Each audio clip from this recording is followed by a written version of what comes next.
ॐ भूर्भुवः स्वः तत्सवितुर्वरेण्यं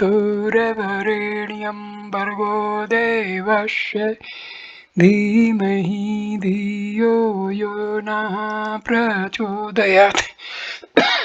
Om Shanti Shanti Shanti. Namaskar my dear friends. This is video number 3 on Kathopanishad. This video starts with stanza number 20. Nachiketa said, "There is this doubt about a man when he is dead. Some say that he exists, others that he does not. This I should like to know, taught by you. This is the third of my bones." That he exists, that is to say, that there is in man an indestructible element which is different from the body, the senses, the mind, and the buddhi or discriminative faculty, and which assumes another body after death. This I should, etc. The attainment of the supreme goal of life is dependent upon self-knowledge, taught by you, because even if such an Atma exists, it cannot be known either through the sense organs or by inference. Only a qualified teacher can impart self-knowledge. The first two boons chosen by Nachiketa apply to an unillumined person conscious of such notions as duty, happiness, the here and the hereafter. According to a Vedic injunction, such a person should fulfill his moral and religious obligations in order to purify his heart. When he finds the happiness of the relative universe, including that of Brahmaloka, to be transitory, he then becomes entitled to cultivate self-knowledge. Nachiketa will presently be offered by the king of death various earthly and celestial objects which ignorant people crave for, and it will be pointed out that these are obstacles to self-knowledge. The acquisition of self-knowledge requires austere spiritual discipline. Such knowledge can be acquired only by those who are detached from all material desires and objects. The king of death wanted to be convinced of Nachiketa's seriousness and determination and subjected him to severe test. Stanza number 21. Yama said, "On this subject, even the gods formerly had their doubts. It is not easy to understand. The nature of Atma is subtle. Choose another boon, O Nachiketa. Do not press me. Release me from that boon. Not easy, etc." Even though explained again and again, it is unintelligible to ordinary mind. The disciple was unwavering in his determination. Stanza 22. Nachiketa said, "O death, even the gods have their doubts about this subject, and you have declared it to be not easy to understand. But another teacher like you cannot be found, and surely no other boon is comparable to this. Like you, Yama, the king of death, holds a very high position among the Hindu gods. He is the personification of dharma or righteousness and of self control. Because of his supreme detachment, he is given the power of deciding man's destiny after death. No other boon, self knowledge alone, bestows upon man the highest good.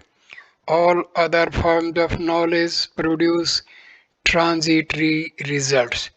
Next, the king of death tested Nachiketa by offering him various worldly pleasures. Stanza number 23.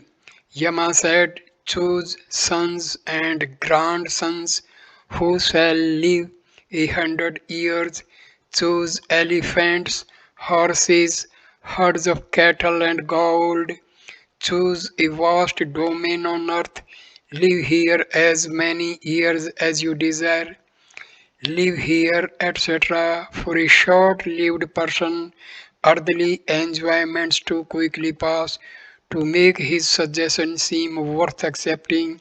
Yama offers Nachiketa an endless period of enjoyment.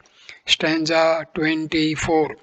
If you deem any other boon equal to that, choose it, choose wealth and a long life, be the king. O Nachiketa of the wide earth, I will make you the enjoyer of all desires that described in the preceding verse, all desires, both earthly and celestial. Stanza 25. Whatever desires are difficult to satisfy in this world of mortals, choose them as you wish. These fair maidens, with their chariots and musical instruments, man cannot obtain them. I give them to you, and they shall wait upon you. But do not ask me about death. Do not ask, etc. To a seeker after tangible happiness, asking about the hereafter of the soul is as unprofitable as examining the teeth of a crow. Through tempted with these alluring objects, Nachiketa remained unperturbed like the serene depths of ocean. Stanza number 26. Nachiketa said, but O death, these endure only till tomorrow. Furthermore, they exhaust the vigor of all the sense organs. Even the longest life is short indeed. Keep your horses, dances, and songs for yourself. Endure, etc. That is to say, all material enjoyments are transitory. Exhausted by the enjoyment of sense pleasures, a man gradually loses his dharma, virility, wisdom, strength, and fame. Therefore, in the end, they are harmful. Even the longest, etc., everything that exists in time and space is subject to birth, growth, decay, and death. A god may live longer than a man, and Brahma, the creator, may live longer of all, but when the universe comes to an end at the conclusion of the cycle, man and gods disappear. Atma alone is beyond time and space, hence it is immortal. Compared to the immortality of Atma, even Brahma's span of life is as momentary as the blinking of the eyes. Immortality, Amritatvam, is the real nature of man, and its attainment is the conscious or unconscious goal of his efforts. Since Nachiketa was a seeker after immortality, he could not remain satisfied with anything existing in time and space and governed by the law of causation. Furthermore, stanza number 27. Wealth can never make a man happy. Moreover, since I have beheld you, I shall certainly obtain wealth. I shall also live as long as you rule. Therefore, no boon will be accepted by me but the one that I have asked, wealth, etc. It is well known that a man earns money through untiring labor and great suffering, yet does not derive from it enduring satisfaction. Since I have, etc., since Nachiketa had found favor with Yama, he would have both wealth and a long life if he so desired. Stanza number 28. Who among decaying mortals here below, having approached the undecaying immortals and coming to know that his higher needs may be fulfilled by them, could exult in a life overlong after he had pondered on the pleasures arising from beauty and song. Undecaying, the gods are free from old age and infirmity, though subject to eventual death. Higher needs to one seeking immortality, the cultivation of knowledge, discrimination, and renunciation are more desirable than wealth. When the gods are propitiated, they can bestow upon man spiritual virtues, exalt, etc. A man must eventually part with his material possessions. The longer he enjoys them, the more regrets he feels at the moment of parting. Pondered, a thoughtful man realizes that worldly pleasures are nothing but transitory sensations resulting from contact of the sense organs with their objects. They cannot save him from decay and death. These and the previous verses show how deeply Nachiketa was impressed by the ephemeral nature of all enjoyment on earth and in heaven. His longing for liberation through self knowledge was intense indeed. Nachiketa could not be tempted by worldly enjoyment. Tell me, O death, of that great hereafter about which a man has his doubts. Nachiketa will surely not choose any other boon but the one so wrapped in mystery. Great hereafter, eternity, the knowledge of the eternal nature of the soul alone confirms the highest felicity on a man. The second sentence of this verse is a statement of the scripture and not of Nachiketa. Here ends chapter 1 of part 1 of the Katha Upanishad. Chapter 2. Yama said, the good is one thing, the pleasant another.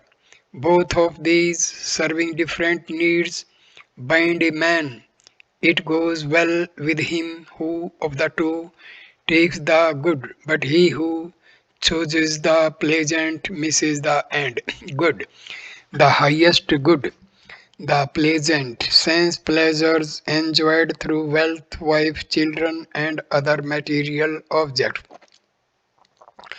Different needs, leading their devotees to the different goals of liberation and bondage. Bind a man.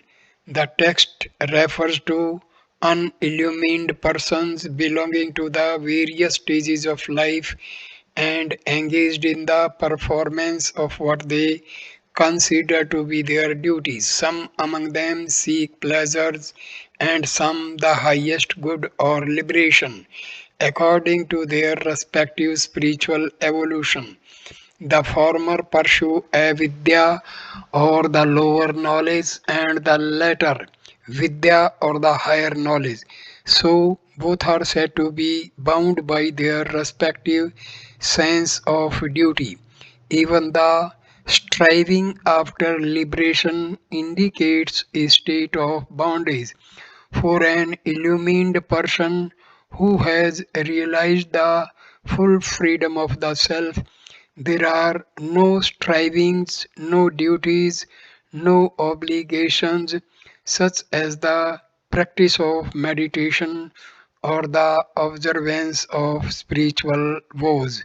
He is free from all the bondage of the relative world. Goes well because the ideal of the good confirms ultimately the highest good of the two, namely the good and the pleasant. They are mutually opposed and cannot be pursued simultaneously by anyone. And self knowledge, which is the supreme end of human effort. It is within the power of every man to choose either of the two ideals, but the majority cling to worldly pleasures. They are indeed short sighted and devoid of judgment. Verse number 2. Both the good and the pleasant present themselves to a man. The calm soul examines them well and discriminates. Yeah, he prefers the good to the pleasant, but the fool chooses the pleasant out of greed and avarice. Calm soul. This calmness is the result of discrimination between the real and the unreal. Discriminates like a swan separating milk from a mixture of milk and water, or an ant sifting sugar from mixture of sugar and sand. Prefers, etc. Because from the standpoint of man's ultimate welfare, the good far outweighs the pleasant. Out of greed, etc. That is to say, the fool is impelled by the motive of greed and avarice. He seeks material things for the nourishment and protection of his body. Most people are devoid of the power of discrimination. They are swayed by greed and attachment. Therefore, they prefer worldly pleasures to spiritual bliss. Again, the king of death spoke highly of Nachiketa's discrimination and detachment. Stanza number 3. O Nachiketa, after pondering well the pleasures that are or seem to be delightful, you have renounced them all. You have not taken the road abounding in wealth where many men sink. That are tangible objects of pleasures like wealth and relative seem to be etc., such as celestial maidens and other objects in heaven, road etc. Worldly people follow this road and sink, alas, in the mire. Material happiness was offered to Nachiketa in its most tempting form.